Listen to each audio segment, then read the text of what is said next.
მოგესალმებით. ამ ვიდეო გაგუთილში აგიხსნით, თუ როგორ მუშაობს ფუნქცია 3 Excel-ში. ეს არის დაჯავების ფუნქცია და მისი გამოყენება შეგვიძლია შემდეგნაირად.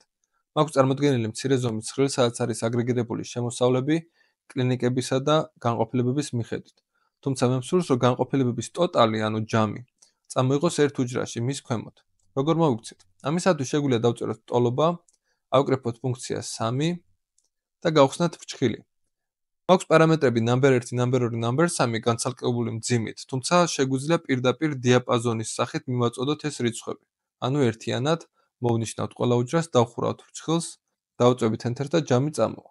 იგივე ოპერაციის უფრო სწრაფად განხორციელება შესაძლებელია რიბონიდან ავტოსამის მეშვეობით. ამისათვის ჯერ უნდა ვიდგეთ იმ უჯრაზე, სადაც უნდა დაჯამდეს მონაცემი და სასურველია, რომ ის იყოს დასაჯამებელი მონაცემების მეზობელი უჯრა და home ribbon-ზე, როდესაც editing-ში ავტოსამს გამოვიძახებთ, სამ ფუნქციის პარამეტრები ავტომატურად დაკომპლექტდება და ერთადერთი ხელი უნდა დავაჭიროთ enter-ს და ფუნქცია მზად არის.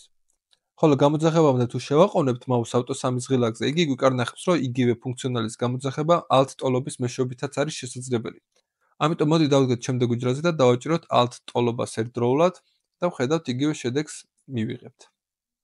სულ ეს იყო, მადლობა ყურადღებისთვის.